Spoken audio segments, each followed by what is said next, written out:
በድንግል አማረ ህይወቴ ሆን ተብሎ የጠፋን ይመስልሽ በስህተት አላቅም እንደዚህ አይነት ነገር ስህተት ይሆናል ብዬ አላስብም። የመጣልሽ በረከት የመጣብሽ ችግር ስምሽ ራሱ እኮ መዝሙር መሆን ይችላል ምናምን አለ።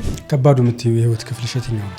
ከ1 ሚሊዮን ቪው ሲገባ ጠፍቷል። የለም ገጣሚ በድንግል አማረ የሚለው ነገር የለም። እና እናትሽም ጥበቃ ናት አባትሽም ጥበቃ ነው።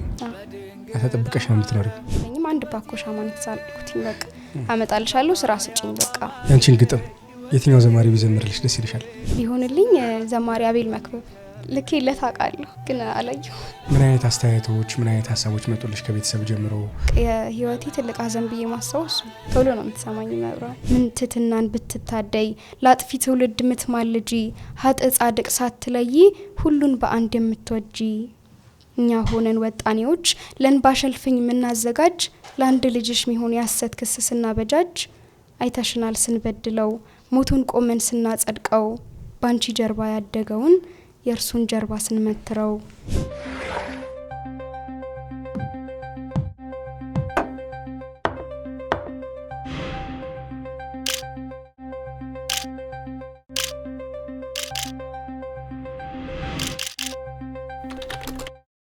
የተወደዳችሁ ኦርቶዶክሳውያን የዛሬዋ እንግዳችን ወጣት ናት። በድንግል አማረ ህይወቴ የተሰኘውን ዝማሬ ግጥም የጻፈችው በእናንተ ጥያቄ መሰረት አቅርበንላችኋል። የዚህ ተወዳጅ መዝሙር ግጥም ደራሲ ማን ናት? አምጡልን አቅርቡልን ባላችሁት መሰረት ይሄው ዛሬ ተገናኝተናል። እንዴት ነሽ? እግዚአብሔር ይመስገን። እንዴት ናችሁ? እንኳን ደህና መጣሽ። እንኳን ደህና ቆያችሁኝ። በድንግል አማረ ህይወቴ በማርያም አማረ ህይወቴ የሚለው መዝሙር የዘማሪ የአብስራ መዝሙር ደራሲ እንደሆንሽ በቅርብ ጊዜያት ፊልሙ ላይ ባናገኘውም ከዛ በፊት ግን በተለቀቀው የግጥሙ ደራሲ በድንግል አማረ ይላል። አዎ ይል ነበር። የግጥሙ የመዝሙሩ ርዕስ ነው ያንቺ ስም ነው? እስቲ ንገሪኝ። የመዝሙሩም ርዕስ ነው የኔም ስም ነው። ያው ሐሳቡ የመጣው ከኔ ስም ነው የመዝሙሩ ማለት ነው። እሺ እንዴት ነው የተገናኛችሁት ከዘማሪ አብስራ ጋር? እንዴት መዝሙሩን ልጽፊው ቻልሽ? እስቲ ይሄን ነገር አውሪኝ። እሺ ከአብስራ ጋር የተገናኘንበት አጋጣሚ ዮሐንስ ማርያም መስከረም 21 የማርያም ንግስለት አዳር ነበረ እና ዛ ዳር ላይ የተገናኘ ነው። እየዘመርን ምናምን የተዋወቅ ነው። አባዘራ ብሩክ ሚለው መዝሙር ዘማሪ እንደሆነ ዜማዎችን እንደሚደርስ ግጥሞችን እንደሚጽፍ ምናምን አወራኝ። እኔም በሰንበት ትምህርት ቤት ምናምን ልምድ ስላለኝ ግጥሞች ጽፍ ነበር እና የመዝሙር ግጥሞችን ጽፌ ስለማላውቅ እንዴት እንደሚጻፍ ነገረኝ ማለት ነው። እሱ አወራን። ከዛ የሆነ ቀን በስልክ እያወራን ስምሽ ራሱ እኮ መዝሙር መሆን ይችላል ምናምን አለኝ። ማን? ያብስራ። ከዛ አወራንና የመጀመሪያው አይለችን በድንግል አማረ ህይወቴ ስጠራት ገብታልኝ ከቤት የሚለውን ፓርት እዛው ስልክ ላይ ያወራን ከነዚህማው ያቺን ፓርት አላት ተዘጋጅቶበት ነው የሚመስለው በስነ ስርዓት አላት ያቺን ፓርት ማለት ነው። ከዛ ደስ አለኝ ምናምን በቃ ሌሎቹን ዘማቾቹን ጽፌ እንድልክለት እንዴት ነው ያላት? ንገሪኝ እስቲ ወቅቱ ከነዚህማው በቃ ያለውን መዝሙር ማለት ነው። በድንግል አማረ ህይወቴ በማርያም አማረ ህይወቴ ስጠራት ገብታልኝ ከቤቴ እቺን ፓርት እሱ በስልክ ነው ያለልሽ? ይሄን በስልክ ነው ያለልኝ እና ይሄን ፓርት አለልኝ። ሌላውን ፓርት ጽፌ እንድልክለት አወራን ማለት ነው መዝሙር ተደርጎ መሰራት እንደሚችል። ከዛ ስራ ቦታ ሆኜ ነበር ያወራኝ ጽፌ ላኩለት ማታ ላይ ምናምን። ከዛ በዜማ ሰርቶ ምናምን ላከልኝ እየተሰራ ነበር ተባለ። መስከረም ላይ አወራን ጥር ላይ አልቆ ወጣ መዝሙሩ ማለት ነው። 6 ወር ጨረሰ ማለት ነው? አዎ መስከረም 21 ነው የተዋወቅ ነው። ከዛ በኋላ እስከ ጥር ድረስ ጥር 20 ምናምን ተለቋል መዝሙሩ። ዘማሪ አብስራ ሲሳይ ነው ወዳንቺ የመጣው ወይስ አንቺ ነሽ ወደሱ ሄድሽው? እሱ ነው ወደኔ የመጣው። የታቅሻለሁ አለሽ? አራ እንተዋወቅም ጭራሽ አወራን ተሸፋፍኖ ነበር ምናምን። ከዛ አወራን ይሄ አባዘራ ብሩክ መዝሙር ሲዘመር ምናምን የሱ መዝሙር እንደሆነ ነገረኝ ምናምን። ከዛ ያው ይሄ መዝሙር ለመጻፍ ቻለ ማለት ነው። በጣም ትሁት አስተዋይ፣ ሰዎች ከፍ ወዳለ ቦታ እንዲደርሱ የሚያስብ ልጅ ነው ዘማሪ አብስራ ሲሳይ። ስለዚህ ለአንቺም የግጥም አገልግሎት መንገድ ጠረገልሽ ማለት ነው። አዎ በደንብ ጥሩ። በድንግል አማረ እናት አባቶች እንዴት አድርገው ወጡልሽ? ስሜን ያወጣልኝ አጎቴ ነው፣ ሰለሞን አዱኛ ይባላል። እና የወጣበት አጋጣሚ ማዘር ከኔ በፊት ልጅ ወልዳ እንደወለደች አረፈችባት ምናምን ነገርና እኔን ስትወልደኝ ጻድቃኔ ማርያም ጓደኛዋ ጠርታት ህልማይታ ጠርታት ነበርና እዛ ሄዳ ውዳሴ ማርያም ውስጥ ብር ተደርጎ ሲሰጣት ታያለች በህልሟ። ከዛ ያንን ካየች በኋላ ተመልሳ ከዛ በኋላ ነው እኔን የወለደችኝ ማለት ነው። እና የጻድቃኔ ልጅ ናት ተባለና አርሴማ ረዴት ምናምን ነበር የታሰቡት። አጎቴ ግን የማርያም ልጅ ናት ብሎ በድንግል ብሎ አወጣ። ከዛ ሁሉም ሰው ወደደው። እንዳጋጣሚ አማረም ስለሆነ አባቴ ስሙ በድንግል አማረ ሲሆን ደግሞ በደንብ ሞር ሁሉም ሰው ወደደው ማለት ነው። እና በዛ ጸን እናቴ ወይዘሮ ፀሐይ አዱኛ ትባላለች። ጥሩ። እንዴት አድርገው ነው ያሳደጉሽ? የት ነው የተወለድሽው? እዚሁ አዲስ አበባ ነው የተወለድኩት። ያ አንደኛ ክፍል እስከምገባ ድረስ ከአያቶቼ ጋር ነበር ምኖረው። አዲስ አበባ ማለት ጳውሎስ አካባቢ? ጳውሎስ አካባቢ ነው። ጳውሎስ ሆስፒታሉ አካባቢ አንደኛ ክፍል ስገባ ነው ግን ወደዛ ሰፈር ሄድኩት። ከዛ በፊት አማኑኤል አካባቢ ነበር ምኖረው አያቶቼ ጋር። ከዛ አሁን እስካሁን ድረስ ጳውሎስ በቃ ከነሱ ጋር ነው። እና እንዴት ነው ብዙ እስከ አንደኛ ክፍል ምናምን እስካለው ድረስ በጣም ብዙ ፋሚሊ ያለበት ቤተሰብ ውስጥ ነው ያደግኩት፣ የእናቴ ቤተሰቦች ጋር ማለት ነው። ከዛ በኋላ ነው እናቴ አባቴና እህቴ ያሉበት ቤት ወደ ጳውሎስ የሄድኩት። አማኑኤል እንዴት ነበር? እስቲ ስለ አማኑኤል ሰፈር አውሪኝ እስቲ። አማኑኤል ማለት ቤተክርስቲያኑ ያለበት አይደለም? አዎ። ሆስፒታሉም አለ፣ ቤተክርስቲያኑም አለ። የአማኑኤል ማህበረሰብ በጣም የተጠጋጋ ማህበራዊ ህይወቱም የተለየ ነው። ሰንበት ትምህርት ቤት የጀመርሽው ደግሞ አማኑኤል ነው አይደል? አማኑኤል ነው። ጥሩ ንገሪኝ ስለ ማህበረሰቡ፣ ስለ አማኑኤል ማህበረሰብና ስለ ሰንበት ትምህርት ቤቱ ስለ አስተዳደግሽ እስቲ እናውራ። እሺ አማኑኤል የገባሁት እዛው ሰፈር ሆኜ አይደለም፣ እዚህ ጳውሎስ ከመጣው በኋላ ነው። 6ኛ ክፍል ምናምን ሆኜ የገባሁት። መጀመሪያ እዛ ነበርኩኝ። ይሄን ያህል ማለት ማህበረሰቡን እንትን ለማለት ከግቢ ምናምን ወጣ ልጅ አልነበርኩም። ሰፊ ግቢ ነው፣ ጎረቤቶች ምናምን ስላሉ እዛው ያክስቶች ያጎቶች ልጅና ከጎረቤቶች ጋር ነው ያደግ ነው፣ እየተጫወተን ምናምን ያደግ ነውና ያን ያህል ከማህበረሰቡ ጋር ጥብቅ ያለ ግንኙነት የለኝም። አማኑኤል ሰንበት ትምህርት ቤት የገባሁት ደግሞ ያው ክረምትና ቅዳሜና እሁድ እዛ ስለነበርኩኝ ያክስቴ ልጅ አለ ልውል፣ እሱ ሲገባ ጥሎኝ ሲሄድ በቃ እኔ ይደብረኝና አብሬ ሄዳለሁ አማኑኤል ማለት ነው። ከዛ በኋላ ተጀመረ ቀስ በቀስ ያለ አሁን ላይ በደንብ እንትን ቢል ወደ 9 አመት ከ9 አመት በፊት ማለት ነው የገባሁት አማኑኤል። እና ኦሪዳው 9 አመት በቃ የዛን ያህል ጊዜ ቆይተናል። የሰንበት ትምህርት ቤት ቆይታው በጣም ደስ ይል ነበር። የተለያዩ አገልግሎቶች ነበሩ። አሁን ላይ በስራና በክላስ ምክንያት ያን ያህል አልገኝም፣ ግን በደንብ አሪፍ ቆይታ ነበረን። በኪነ ጥበብ ክፍልም በመዝሙር ክፍልም በተለያዩ ክፍሎች የተለያዩ አገልግሎቶችን አድርገናል ለ8 አመት እስከ 9 አመት አካባቢ። ሰንበት ትምህርት ቤቱ ስሙ ማን ነበር? እግዚአብሔር ምስሌ ነው። እግዚአብሔር ምስሌ ነው። ሰንበት ትምህርት ቤቱ በሰንበት ትምህርት ቤት ማደግሽ አሁን ላለሽበት ህይወት አሁን ለደረሽበት ደረጃ ያደረገውን አስተዋጽኦ ንገሪኝ እስቲ። እሺ ዋናውን አሁን ላለውበት እኔ ዋናውን አስተዋጽኦ አድርጓል ብዬ የማስበው እንደውም ሰንበት ትምህርት ቤቱ ነው። ምክንያቱም በጣም በሰንበት ትምህርት ቤት ሰዓት በጣም ብዙ ሌላ ቦታዎች ሊኬድ የሚችልባቸው ነገሮች ነበሩ። ከዛ ቦታ ተከልዬ እዛ ቦታ ሰንበት ትምህርት ቤት መቆየቴ ለኔ አሁን ላለኝ ማንነት በጣም በጣም ትልቅ አስተዋጽኦ አለው እና ለዚህ ለግጥሙ እንትን ራሱ ዋናውን አስተዋጽኦ ያደረገው ሰንበት ትምህርት ቤቱ ነው ብዬ አስባለሁ። ምክንያቱም የተወሰነ ነበር መሞክረው። እዛ ስገባ ግን የኪነ ጥበብ ክፍል አለ፣ ግጥሞች፣ ኪነ ጥበቦች፣ የተለያዩ ውድድሮች አሉ። በትወናም በስዕልም ምናምን የተለያዩ ውድድሮች አሉ እና ይሄ የግጥሙን ነገርም በደንብ እንድበረታበት ያደረገኝ በደንብ እንዳቀበት ያደረገኝ እሱ ነው፣ ሰንበት ትምህርት ቤቱ ነው። ከዛ ውጪ ስነ ስርዓት በመቅረጽ በኩል ራሱ ማለት ይሄ ማንነትን በመቅረጽ በኩል ራሱ ከአገልጋዮቹ ጀምሮ ከሰንበት ተማሪዎቹ በደንብ የኔን ማንነት መቅረጽ ችለዋል ብዬ አስባለሁ እና በደንብ አድርገው ማንነት መቅረጽ የሚቻልበት ላወቀበት ሰው ማይወጡበት ነው። በቃ ከገቡ ማይወጡበት ቦታ ነው እና ብዙ አስተዋጽኦ አድርጎልኛል። ይሄ ሁሉ የምትነግሪኛውን ስለ መርካቶ ስላለው ስለ አማኑኤል እግዚአብሔር ምስሌኔ ሰንበት ትምህርት ቤት። በጣም ጥሩ። የመዝሙር ግጥም እንግዲህ አሁን አንቺን በአንድ መዝሙር ነው የምናቅሽ። ያ መዝሙርሽ ደግሞ ስንት ሚሊዮን ነበር የታየው? ከ10 ሚሊዮን በላይ። ከ10 ሚሊዮን በላይ የታየውን የዘማሪ አብስራ ሲሳይ በማርያም አማረ ህይወት የሚለውን ግጥም የጻፍሽው አንቺ ነሽ። ይሄ ደግሞ ያለ እግዚአብሔር ፍቃድ ያለ አንቺ ጥረት አይሆንም። የግጥም መነሻ ግጥም ለመጻፍ መነሻ የሆነሽ ምንድነው? ተፎካክረን ነው የሆነ ጊዜ ከጓደኞቼ ጋር ማለት አስተማሪ ዝም ብሎ ክፍል ውስጥ ጻፉ ምናምን ይላል አይደል?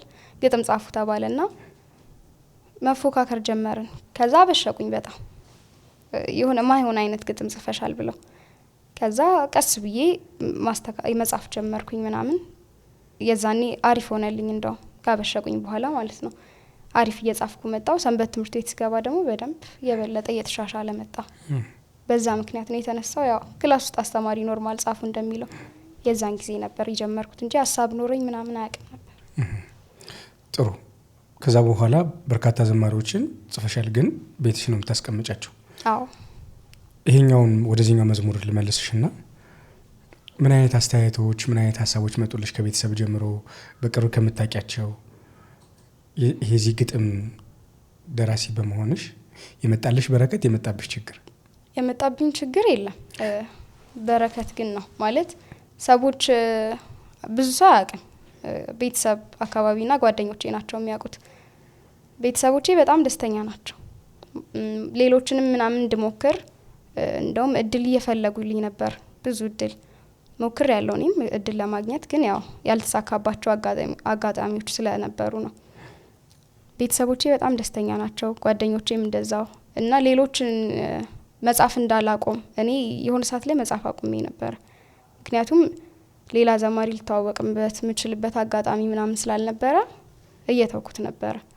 ከዛ ግን በቃ ተስፋ እንዳልቆርጥ ከዘማሪዎች ጋር እንድገናኝ ምናምን ለማድረግ እየሞከሩ ነበር። ግን ያው በተወሰኑ ነገሮች ሳይሳካ ቀርቷል ማለት ነው። ከሆኑ ወራቶች በፊት ምናምን ነበረ ገጣሚት በድንግል አማረ መጀመሪያ ላይ ነበረ። ከዛ ልክ 1 ሚሊዮን ቪው ሲገባ ጠፍቷል። የለም ገጣሚ በድንግል አማረ የሚለው ነገር የለም። መቼ ማለት ነው የጠፋው? ይሄ 1 ሚሊዮን ቪው ሲገባ የዛው አካባቢ ማለት ነው። ብዙ አራቀ። ከ1 ሚሊዮን በኋላ የለም። ከ1 ሚሊዮን በኋላ የለም። እስከ 1 ሚሊዮን ሰው አይቶታል። ከ1 ሚሊዮን 8 ሚሊዮን ሰው አላየውም። ምክንያቱ ምንድነው? ምክንያቱን አላቅም። ጠይቄው ነበር ግን ያው እነሱ እንደሆኑ ምናምንና እንደማያውቅ ነው የነገረኝ። ኦኬ። በሱ ሚዲያ አይደለም እንደ የተለቀቀው? በሌላ ሚዲያ ነው አይደል? አዎ በሌላ ሚዲያ ነው። ቤተ ሀጌ የሚባል ሚዲያ ነበር። እዛ ላይ ነበር የተለቀቀውና እንደጠፋ ምን ያላየሁትም። የለም እኮ ስምሽ ምናምን ሲሉኝ ጓደኞቼ አራላ አልኩኝና ተከራክሬ ሳየው የለም። እና ጠይቄው ነበር ግን እሱ እንደማያውቅ ነው የነገረኝ። እሱ እንደማያውቅና እነሱ እንዳጠፉት ነው የማውቀው። ከዛ ውጭ ሆን ተብሎ የጠፋ ነው ይመስልሽ? በስህተት አላቅም። እንደዚህ አይነት ነገር ስህተት ይሆናል ብዬ አላስብም። ያ ሆን ተብሎም ቢሆን ምንም ማድረግ ስለማልችል ለሱ ምንም አላልኩት። ቀጣያኩት ጀስት መልሱን ከነገረኝ በኋላ ምንም ነገር ተናግሬ አላቅም። ጥሩ። ሌሎች በርካታ ግጥሞችን ጽፈሽ ቤት ያስቀምጥሽበት ሚስጥር ለምንድነው? ለምንድነው ለሌሎች ዘማሪያን ማድረስ ያልቻልሽው? ሞክሬያለሁ። የተወሰኑ ዘማሪዎችን ለማናገር ሞክሬያለሁ ግን ያው እናወራለን ነው የሚሉት ወይ ግጥሙን ካዩት በኋላ ምናምን የመራቅ ነገር ነው ያላቸው እንጂ ይሄን ያህል ገፍቶ መጥቶ ሊረዳኝ ሞከረም ሰው የለም። ግጥሞቼንም እንትን ያለልኝ ሰው የለም። ለምሳሌ ከነማን ዘማሪያን ጋር አውርተሻል? አፕሮች አድርገሻል? ሲስተር ህይወት ዘማሪ ኩሪባቸው እነሱን አውርቻለሁ። ሌሎቹ ደግሞ በደንብ አይታወቁም። ዘማሪ ወንድማገኝ ምናምን ይባሉ አሉ። እነሱን አውርቼ ነበረ። ግጥሞቹን ካዩ በኋላ ያው እናወራለን ምናምን ይሉና ይርቃሉ እንጂ ያን ያህል ደፍሮ ወደ ስራ ውስጥ ያስገባኝ ሰው የለም። ለዛ ኦኬ። ምንድነው ብለሽ ታስቢያለሽ? የመዝሙሩ ጥልቀት የብስለት ነው ወይስ እነሱ አለመፈለግ ሌሎች የተሻሉ አማራጮችን መያዝ ወይስ ያንቺ ደፍሮ አለመሄድ? ያው አብዛኛው ሰው ልምድ ካለው ሰው ጋር ነው መስራት የሚፈልገው ብያምናለሁና የኔ ደግሞ እቺ ገና አንድ መዝሙር ብቻ ስለሆነች ገና ብዙ ሰው ያላወቀው ብዙ ሰው ማለት መዝሙሩን ሳይሆን ብዙ ስራ ያልሰራሽ ልጅ ናት ብለው ስለሚያስቡ ይመስለኛል የራቁበት ምክንያት በእኔ ምክንያት ይመስለኛል። በእነሱ ነው ብዬ አላስብም። ጥሩ። እናትና አባቶችሽ በጥበቃ ስራ እንደሚተዳደሩ ሰማሁ። አዎ። እና እናትሽም ጥበቃ ናት፣ አባትሽም ጥበቃ ነው። አዎ።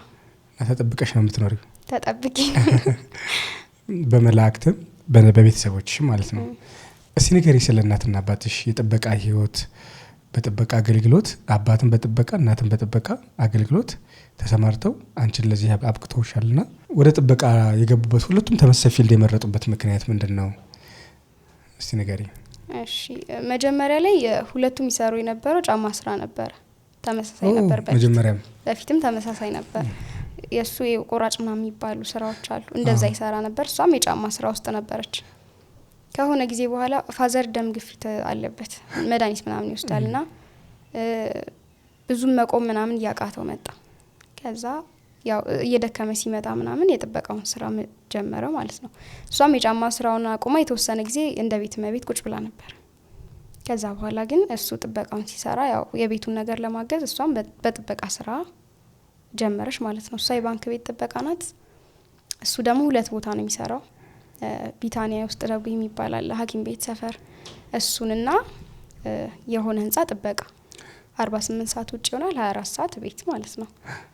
እንደዛ እየሰሩ ነው እስካሁን እንግዲህ ያደረሱኝ ማለት ነው። ሁለቱም ውጭ አድረው ያውቃሉ? ማዘር አታድርም፣ ባንክ ቤት ነው። ቀን ነው 12 ሰዓት ከምናምን ትመለሳለች። እሱ ግን ውጪ ነው የሚያድረው። ሁለቱም ቀን ውጪ ያድራል፣ አንድ ቀን ነው ቤት የሚያድረው ማለት ነው። ከ3 ቀን። የውትድርና ቤዛ አላቸው? የላቸውም፣ ጭራሽ ሁለቱም የላቸውም። እነዚህን ስራ ሲሰሩ ነው እንጂ ውትድርና ምናምን የለም። የሁለት ጥበቃ ልጅ መሆን በጥበቃ ስራ የተሰማሩ ልጆች አባትሽም ጥበቃ የሚሰራ እናትሽም ጥበቃ የምትሰራ መሆን ምን አይነት ስሜት ነው ያለው? ምን አይነት ተጽዕኖ አሳድሮብሻል? በበጎ ጎንም ባሉታዊ ጎንም? አሉታዊ ጎን የለውም ማለት እንደ ማንኛውም ደሃ ቤተሰብ ውስጥ እንዳደገ ልጅ ነው አለቀ። ግን አወንታዊ ጎኑ ካልከኝ በደንብ እንድሰራ እንደውም ሞራል ይሆነኛል ማለት እዛ ቦታ ላይ ላያቸው አልፈልግም። ሁለቱንም እናቴንም አባቴንም፣ በተለይ አባቴን። ምክንያቱም ብርድ ላይ ማደር ቀላል አይደለም። ክረምትም ሲሆን ዝናብም ሲሆን ገብተው መጠለል የሚችሉበት አይነት ሁኔታ ላይ አይደለም የሚያድረው። ስለዚህ እኔ በደንብ ኑሮዬን እንድለውጥ ኑሯቸውን እንድለውጥ በደንብ ከዚህ ህይወት ላወጣቸው እንደሚገባኝ የሆነ ተስፋ ነው የሚሆነኝ። መነሻ ብርታት ይሆነኛል እንጂ አሉታዊ ጎን የለውም። ምንም ተጽዕኖ አልፈጠረብኝም። አባትሽ ውጭ ሲያደር ቤት እናንተ ሴቶች ናችሁ ሁላችሁም? አዎ አይደል? አዎ። አባቱ ውጭ ሲያደር በዛ የሚፈጠር ነገር የለም? ለምሳሌ ከሌባ ጋር ተያይዞ? የለም ጭራሽ። ማለት ሰፈሩም ያን ያህል እንደዛ አይነት ሰፈር አይደለም፣ ሰላማዊ ሰፈር ነውና እንደዛ አይነት ነገር አጋጥሞን አያውቅም። ቤት ውስጥ ሶስታችንም እህቴም አለች፣ ሶስታችንም እንደዛ ነው የምናድረው። ሴቶች ብቻ ሆነን ነው የምናድረው። ግን ምንም አይነት የሌባም የምንም አጋጣሚ የለም፣ ሰላም። አሁን አንድ ትምህርት ቤት ላይ በመምህርነት በረዳት መምህርነት ታስተምሪያለሽ፣ ትሰሪያለሽ። ከዛ ደግሞ ኮምፒውተር ትምህርት ቤት ላይ ደግሞ ትማሪያለሽ። ከዚህ ከመድረስሽ በፊት ግን አሁን ይሄ ገና በ21 አመትሽ ነው አይደል? ከዚህ በፊት ግን በጣም በርካታ ስራዎችን ሞክረሻል። በልጅነት በስንት አመትሽ ጀምረሽ ስራ ሞክርሽ? እስቲ ያለፍሽባቸውን የስራ ውጣ ወረዶች የህይወት ዳገት ቁልቁለቶችን እስቲ አውሪኝ። ስራ የጀመርኩት 12ኛ ክፍል ተፈትኜ እንደጨረስኩ ነው። እንደጨረስኩ መርካቶ ገባሁኝ፣ የህፃናት ልብሶችና መጫወቻዎች መሸጣ ቤት ማለት ነው። እዛ ተቀጥሬ መስራት ጀመርኩኝ ምናምን። ከዛ ለ7 ወር ምናምን አካባቢ ሪሚዲያል እየተማርኩ ነበር፣ ውጤት ስላልመጣ እስከ 7 ወር ምናምን አካባቢ እዛ ሰራሁኝ። ከዛ ካቆምኩኝ በኋላ ነው ይሄን ስራ የጀመርኩት። ግን ይሄን ስራ ከጀመርኩ በኋላ ደግሞ ክረምት ላይ ልብሶችን ገዝቶ ኦንላይን ለመሸጥ ማለት ነው። እንደዛ አይነት ሙከራ ጀመርኩኝ። የተወሰኑ ከሄደ በኋላ ሲያቆም በቃ ራሴ ለበስኳቸው የሴቶች ልብሶች ነበሩ። አቆምኩት፣ ተውኩት ሙሉ ለሙሉ። ከዛ ድጋሚ ክረምት ላይ የሆነ ካምፓኒ ነበር ተከፍሎ የሚገባበት ብሬክ ስሩ ምናምን አይነት ነገር። ምንድነው እንደውም የሰማሁት የእንትንሽ ስራ ስትገቢ ጸሎት አድርገሽ ስለተስለሽ ነበር እንዴ? አዎ። የዮሐንስ ማለት እስቲ ንገሪኝ ስለሱ። እንዴት ነው ቤት መቀመጥ አልወድም እኔ።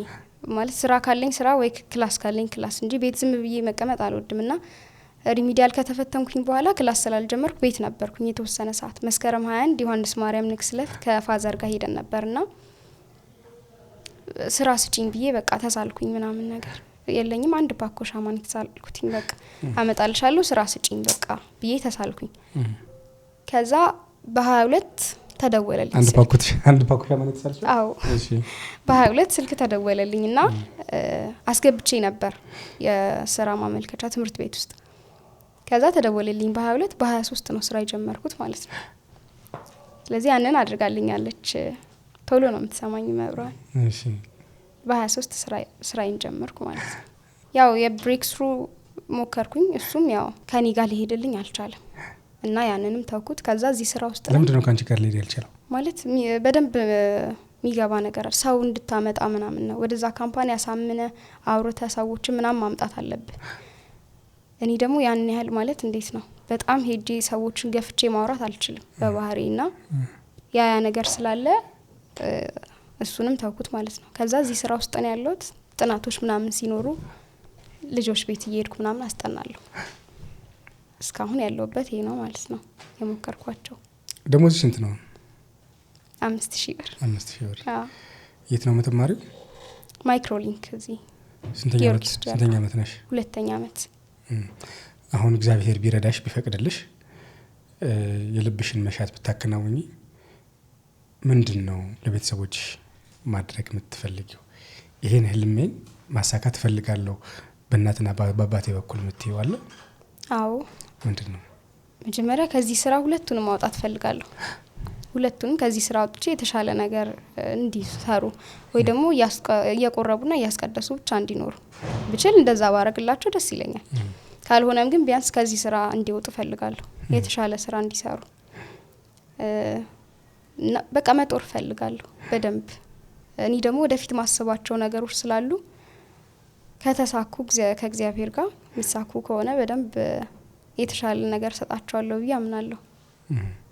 ጥሩ። አሁን ኮምፒውተር ተመረቀሽ እግዚአብሔር ረድቶሽ መስራት የምትፈልጊው ስራ ምንድነው? ስራ ምን አይነት ስራ ነው መስራት የምትፈልጊው?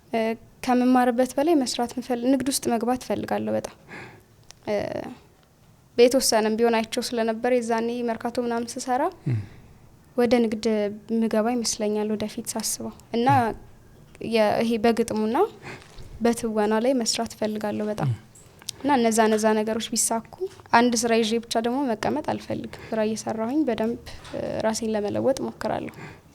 ከባዱ የምትይው የህይወት ክፍልሽ የትኛው ነው? ካሳለፍሽው ውስጥ ይሄን ሀዘን ይሄን ችግር ይሄን መከራ አረሰው የምትይው?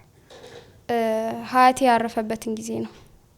የእናቴ አባት ያው እንደነገርኩ እስከ አንደኛ ክፍል ያሳደጉኝ እነሱ ናቸው ሀያቶች። ወይዘሮ ጸዳለ እንዳለና አቶ አዱኛ ሳዲ ይባላሉ። አልታመመም 3 ቀን ምናምን ትንሽ እግሩን ነበር ያመመውና ድንገት ነው ያረፈው። በጣም ጠንካራ ነበር። በቃ ወጣት ነው፣ ፊዚካሉም ሁሉ ነገሩ ደና ነበር። ድንገት ነው ያረፈው እና ያንን ነገር መቼ ማረሳው በቃ የህይወቴ ትልቅ ሀዘን ብዬ ማሰው እሱ ነው። እጅሽ ላይ ካሉ ግጥሞች የመዝሙር ግጥሞች ሊሆን ይችላሉ፣ ከመዝሙር ግጥሞች ውጭ ሊሆን ይችላል። ልናየው እንችላለን ያለሽን? ይቻላል። ያንቺ አንደበት ያንቺ ቃላት የሚያስፈልገው ሀዘን አለ ከልቤ ስር ለመናገር ቃል ያጠረው ቢኮላተፍ የምላሴ ቃል ሊያወጣ ቢጣጣርም ከሽርፍርፍ ፊደል ውጪ ካፌ ወጣ ምንም የለም። ህመም ያልኩት እንዲቀለኝ የንባይን ስም እንድታውቂ ላዘን ይሞት እንድጸልይ ባንደበቴ አንቺ ንቂ። ሁኚኝ ልሳን ቃል ምረጪ የሚያወጣኝ ከጭንቀቴ ለልብሽ ስር ቅርብ የሆነን ቅን ያስቀኝኝ እመቤቴ። ግና አሁን የኔን ህመም ቃል ካጠረው ያንቺን እንባ ምን እንበለው? እስኪ እናቴ ተናገሪ ያኗኗርሽው ሀዘን ምን አንደበት አለው? ይሄ ንጹህ ልብሽ ያን ሁሉ መከራ እንደምን ይቻለው? እስከ ሞቱ አኗኗርሽው ቤተኛሽን በእንባ ሲቃ ምንም ፍጡር ላንቺ ሲሆን ለማጽናናት ከቶ አይበቃ። ምን ትትናን ብትታደይ ላጥፊ ትውልድ ምትማልጂ ሀጥ ጻድቅ ሳትለይ ሁሉን በአንድ የምትወጂ። እኛ ሆነን ወጣኔዎች ለንባሸልፍኝ ምናዘጋጅ ለአንድ ልጅሽ ሚሆን ያሰት ክስስና በጃጅ። አይተሽናል ስንበድለው ሞቱን ቆመን ስናጸድቀው ባንቺ ጀርባ ያደገውን የእርሱን ጀርባ ስንመትረው። ተቋም ዘወርቅ እመቤቴ ያሚናዳብ ሰረገላ ስንቱን ዘመን በዝምታን ባይንሽን እየሞላ ህመም ያልኩት እንዲቀለኝ የንባይን ስም እንድታውቂ ላዘኔ ሞት እንድጸልይ ባንደበቴ አንቺ ንቂ ፈተና ይቅደም ቅድሚያ ልማር እንዳልወድቅ ያንቺን ጥበብ እፍበኝ እድሜ ልኬን እንዳልማቅቅ የገነት ኮል እመብርሃን ጽጌይቱ ካይኔያት ትጥፊ በመጣሽ ሳት ከደጃፌ ሳትዳብሽኝ አትለፊ ህመም ያልኩት እንዲቀለኝ የንባይን ስም እንድታውቂ ላዘኔ ሞት እንድጸልይ ባንደበቴ አንቺ ንቂ ሁኚኝ ልሳን ቃል ምረጪ የሚያወጣኝ ከጭንቀቴ ለልብሽ ስር ቅርብ ያሁነን ቅን ያስቀኝኝ እመቤቴ ግና አሁን የኔን ህመም ቃል ካጠረው ያንቺን እንባ ምን እንበለው ሐዘንን አንብበሽ መከራን ኖረሽው እንባሽን ደርሰሽው የእድሜሽን ስቃይ የኑሮሽን መጻፍ ርሱን ምን አልሽው ወስብሐት ለእግዚአብሔር የሚገርም ጎበዝ ግጥም ከመጻፍሽ በፊት ምንድነው የምታደርጊው ዝግጅት? ምንም አይነት ዝግጅት አላደርግም ማለት ሀሳቦች ሲመጡልኝ ጽፋቸዋለሁ ማይመች ቦታ እንኳን ቢሆን የመጣቸውን ሀሳብ ብቻ ኖርማሊ ጽፋትና ቤት ስገባ እንደ ግጥም በስነ ስርዓት ጽፋለሁ ቤትም ከሆንኩ በመጣልኝ ሰዓት ቁጭ ብዬ ጽፋለሁ እንጂ ዝግጅት ምናምን አድርጌ አይደለም ጽፋ የጾም የጸሎት የሱባኤ የንባብ ዝግጅት የለሽም? እሱ ልክ ግጥሙ በመጣበት ሰዓት ላይ መጽፊው ነው ነገር ግን እግዚአብሔር ያንን ግጥም መጽፊውን ነገር እንዲባርክልሽ የሰው ጆሮ ላይ እንዲደርስልሽ የሰው ህይወት እንዲቀይርልሽ የምታደርጊው ዝግጅት ምንድነው? ጸሎት አደርጋለሁ ከበፊትም ጀምሮ ማለት ያው የሰጣኸኝን ጸጋ አብዛልኝ ማለት ትልቅ ነገር ነው ጸጋሽ ላይ ለይተሽ ታውቂያለሽ? የግጥም ጸጋ አለኝ ብዬ አስባለሁ ሌላስ ምን ጸጋለሽ? የተወሰነ ትወና ሞክራለሁ የተወሰነ እና ያው የእግዚአብሔር የሰጠኝን ጸጋ እንዲያበዛልኝ ጸልያለሁ አሳፍሮኝም አያውቅም ደግሞ ስለዚህ የግጥምና የትወና ጸጋ እንዳለሽ አውቅሽው ስንት አመት ላይ ነው? ግጥምም ትወናም ያው ሰንበት ትምህርት ቤቱ ነው እንዳውቀውም ይረዳኝ እዚህ ድረስም እንድደርስ ያደረገኝ ማለት ነው ሰንበት ትምህርት ቤት የተለያዩ ትወናዎችን እንሰራለን በግጥምም ደግሞ ውድድሮች ምናምን የተለያዩ ውድድሮች ይዘጋጁ ነበር እነዛ ውድድሮች ላይ ሳተፋለሁ ትወናም ያው መድረክ ላይ የሚቀርቡ የኪነ ጥበብ ቀን ፕሮግራሞች የበዓላት ፕሮግራሞች ላይ የተለያዩ ገጸ ባህሪዎች እየተሰጡን ትወናን ሰራ ነበር እና ያ እዛ ነው በደንብ እንዳውቀውም እንድሞክርም ያደረገኝ ሰንበት ትምህርት ቤቱ ነው ግጥም አዘጋጅተሽ ያንቺን ግጥም የትኛው ዘማሪ ቢዘምርልሽ ደስ ይልሻል? ግጥምሽን ለማን መስጠት ትፈልጊያለሽ? ቢሆንልኝ ዘማሪ አቤል መክበብ ለሱ ሰጠሽ እሱ እንዲዘምርልሽ ትፈልጊያለሽ? በጣም አዘጋጅተሽለታል? ልኬለት አውቃለሁ ስልክ ቁጥሩን አገኝቼ ቴሌግራም ላይ ልኬለት አውቃለሁ ግን አላየው እስካሁን አላየው አዎ ዘማሪ አቤል መክበብ የገጣሚት በድንግል አማረን ግጥም አይቶ እንዲመልስልሽ ትፈልጊያለሽ? እፈልጋለሁ ደስ ይለኛል እግዚአብሔር ከፈቀደ ኦኬ ከሱ ቀጥሎስ? ዘማሪ ቴድሮስ ይስማ ከሱ ቀጥሎስ? ሲስተር ህይወት ሶስቱ በጣም አንዱ ለሶስት ማለት ነው እግዚአብሔር የሐሳብሽን መሻት ያከናውንልሽ አሜን ልብሽ ውስጥ ካሉ ዝማሮች መካከል እስቲ አንድ መዝሙር ዘምሪልኝ የሲሎንዲስ ጥበብ ወድሻለሁኝ የናሁም መድኃኒት ወድሻለሁኝ ማርያም እወድሻለሁኝ ማርያም አከብርሻለሁኝ ማርያም እወድሻለሁኝ ማርያም አከብርሻለሁኝ ተጨንቄያለሁ ልንገርሽ ሚስጢረኛዬ እናቴ ነሽ ሰው ያልሰማውን ብርቱ ሚስጢር ድንግል ሆይ ላንቺ ላማክር የቁስለኛው መድኃኒቱ የአዳም ዘር ሁሉ ነሽ ሕይወቱ መፍትሄ አለ ከእጅሽ ተንበርክኬል ማጸንሽ በጣም ግሩም ነው ተውኔት ትመለከቻለሽ ለምልክት ይሄ ሀገር ፍቅር፣ ብሔራዊ ቲያትር ቤት በፊት ልጅ ሆኜ ከእናትና ከአባቴ ጋር የተወሰነ ጊዜ ሄጄ አውቃለሁ። ካደኩኝ በኋላ ግን የትኛውን ተውኔት ነው ያየሽው? የነ ሳምሶን ቤቢ ምናምን በጣም ልጅ ሆኜ ነው፣ ግን ትዝ አይለኝም ያን ያህል። አጋጣሚ አይደለም መትረፌ መዳኒ የሚለውን መዝሙር በልዩነት ተወዷለች አሉ። ምንድነው ምክንያቱ? በጣም ነው የምወደው። ያው እንደነገርኩ ቅድም እናቴ እኔን ስትወልድ ከኔ በፊትም ከኔ በኋላም ሆዷ ውስጥ የነበሩት ልጆች አልጸናላትም እና ሁለት አንዱ ከወለደች በኋላ በሶስተኛው ቀን ያረፈችው። ከኔ በኋላ የነበረችውም ጽንስ ያለች ነው እንትን ያለችው። ስለዚህ እኔ መሀል ላይ ነበርኩና መትረፊያ አጋጣሚ አይደለም ብዬ ስለማስብ ሲዘመር በጣም ነው የምወደው ከሁሉም መዝሙሮች በላይ ማለት ነው። አጋጣሚ አይደለም መትረፊ መዳኒ የጌታ ታምር ነው አረ ይገርማል የኔ ሞት እንቅልፍ ሆነል ጭንቀቴም ቀለለ የረዳኝ ጌታ ነው ውዴ የተከተለ ሞቶይ መውጊያ የታለ ሁሉ ጥሎሃል እየታገለ ሲኦል ድል መንሳትህን ባዶ ቀርተሃል ተበዝብዘህ በራሱ መንግስት ፈጥሮኝ ባላማ የልጁን ሕይወት ማንም አይቀማ መቃብር ያልፋል በአገልግሎቴ ተከፍቶልኛል ደጁ የአባቴ። ግሩም ነው። በድንግል አማረ የሚለውን መዝሙር ከመጀመሪያው እስከ መጨረሻው ትችላለሽ? እውነት ለመናገር ማለት ግጥሙ የራሴ ሆኖ ግን ብዙ ጊዜ አላዳምጠው። ብዙ ሰው የራሱን ድምጽ ደጋግሞ እንደማያዳምጠው ሁሉ የራሱን ስራ መላልሶ ብዙ አያዩም። በርግጥ ከዛ ከመዝሙር ውስጥ አዝማች የትኛውን አዝማች ነው የምትወጂው?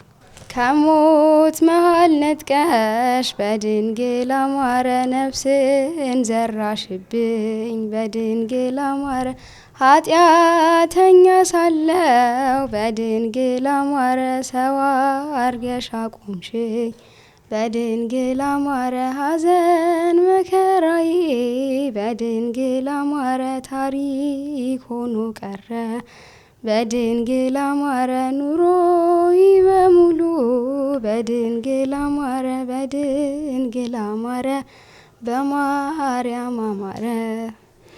እሺ በነባበይልኝ። እሺ ከሞት መሃል ነጥቀሽ ነፍስን ዘራሽብኝ ኃጢአተኛ ሳለው ሰው አርገሽ አቆምሽኝ ሐዘን መከራዬ ታሪክ ሆኖ ቀረ ኑሮይ በሙሉ በድንግል አማረ በማርያም አማረ። ጥሩ። ከመዝሙሩ ጋር ዘማሪ አብስራ መጥቶ እዚህ ስቱዲዮ ስናወራ የሰማሽው አለ። በጣም ቫይራል ነበር። ቲክቶክ ላይ 1 ሚሊዮን ምናምን ሰው ነው ያየው። ዩቲዩብ ላይ በጣም ብዙ ሰው ነው ያየውና በጣም ብዙ ሰዎች በዚህ መዝሙር ተለውጠውበታል። ንስሐ የገቡ ስጋው ደግሞ የተቀበሉ ራሳቸውን ሊያጠፉ የነበሩ ሲናገር ሰምተሻል? አንቺስ ምን አይነት ታሪክ ሰምተሻል? እዚህ መዝሙር ጋር የተገናኘ ያው እሱ ሲያወራ ነው አብዛኞቹን የሰማቸው እንጂ እኔ ጋር ያን ያህል ቀርቦ የደረሰ ነገር። እስቲ ካነበብሽው ውስጥ ምን ሰማሽ? ምን አየሽ? ያው ንስሐ እንዲገቡ እንዲመለሱ ከነበሩበት ህይወት እንዲወጡ ብዙ ነገር እንዳደረገላቸውና የኔም ህይወት በድንግል ነው ያማረው በመብርሃን ህይወት ያምሮልኛል የሚሉ ሰዎች ብዙ ሰምቻለሁ። አንቺ ገጣሚ መሆንሽን ሳያውቁ ስለ መዝሙሩ አውርተው ከዛ በኋላ አንቺ መሆንሽን የሰሙ ሰዎች አሉ? የሉም፣ ግን ታክሲ ውስጥ ጥሪ አድርገውት ምናምን ሰምቻ አውቃለሁ። አጋጥሞኝ ያውቃል። ምንድነው ፊልም ታረጋው? ወይ በጣም ነው ደስ የሚለኝ። ደስ ይላል በጣም። እጅሽ ላይ አሁን ስንት መዝሙር አለ? ስንት የመዝሙር ግጥም አለ? ከ40 ከ50 ያላነሱ አሉ። ያው ኖርማል ተጽፎ የተቀመጡ 40 ምናምን አሉ። በወረቀት ደግሞ በስነ ስርዓት ያል ተጀማምሮ የተቀመጡ ብዙ አሉ። እና ወደ 40 ወደ 50 ምናምን ይሆናሉ። ወደ 40 50 ይሆናሉ። አዎ። አሁን በዚህ ሰዓት የትኛው ሰንበት ትምህርት ቤት ነው ታገለግዩ? ያን ያህል ሄጄ አላገለግልም። በስራም በእንትንም ምክንያት በትምህርትም ምክንያት እየሄድኩኝ አይደለም። ግን ያው አማኑኤል ነው ከበፊትም ጀምሮ አማኑኤል ነበርኩኝ፣ ደብረ ገሊላ ማለት ነው። እዛ ነበር ማገለግል። ታነቢያለሽ መጽሐፍትን? አዎ ጊዜ ካገኘሁኝ በደንብ አነባለሁ። አሁን ላይ በደንብ የሚመቻች ሰዓት ስለማላገኝ እንጂ በደንብ አነባለሁ። ልብ ወለድ መጽሐፎችም አነብ ነበር በፊት። ከግጥሙ ላይ ይሄን ባስተካከለው ኑሮ ይሄን ብጨምርበት ኑሮ ብለሽ የምታስቢው ምንም ካለፈ በኋላ ዶች እንዲ ባረጋት ምናምን ያልሻት የለችም? የለችም። ራሷን በቃ እንደዚሁ እንዳለችው። ዩቲዩብ እና ቲክቶክ አለሽ? ቲክቶክ አለኝ። ያው ግን ዲፕሲንግ ምናምን አልሰራባቸው፣ ብዙም አልሰራባቸው። ዩቲዩብ የለሽም? ዩቲዩብ የለኝ። በመጨረሻ ለአድማጭ ተመልካቾቻችን ማስተላለፍ የምትፈልጊው መልእክት፣ መናገር የምትፈልጊው የቀረ ያላነሳ ነው? ያው ማስተላለፍ መልእክት ሳይሆን እንደ ምስጋና አድርጌ ልጠቅልለውና በመጀመሪያ ስለ ሁሉም ነገር እግዚአብሔር ይመስገን። ጠርቻት ማታሳፍረኝ ድንግል ማርያም ክብር ምስጋና ይግባት። በመቀጠል ቤተሰቦቼ እንደዚህ አድርገው ስላሳደጉኝ፣ መረንም እንዳለቅ ብዙም ተቆንጥጬ ያደኩም ልጅ እንዳልሆን መሀል ላይ አድርገው ነጻ አድርገው ስላሳደጉኝ በጣም አመሰግናቸዋለሁ። አንተንም እዚህ ጠርተህ ያለኝን ነገር እንዳሳይ ለሰው እንዳቀርብ ስላደረከኝ በጣም አመሰግናለሁ። ይሄ የመዝሙር ግጥም ሲጀመር የመዝሙር ግጥም የሚባለውን ሀሳብ ራሱ እንዳቅ እንድል ያደረገኝ እሱ ነውና ያቡዬ በጣም አመሰግናለሁ። የተወደዳችሁ ኦርቶዶክሳውያን ጥቂት ደቂቃዎችን አብረን ቆይታ ያደረግነው የ21 ዓመቷ ብላቴና ገጣሚት በድንግል አማረ መዝሙሩ የተሰየመው በስሟ ነው። የሷን ታሪክ መዝሙሩን እንዴት እንደጻፈችው አሁን ያለችበትን ሁኔታ ህልሟን ጠቅለል አድርገን አውርተናል።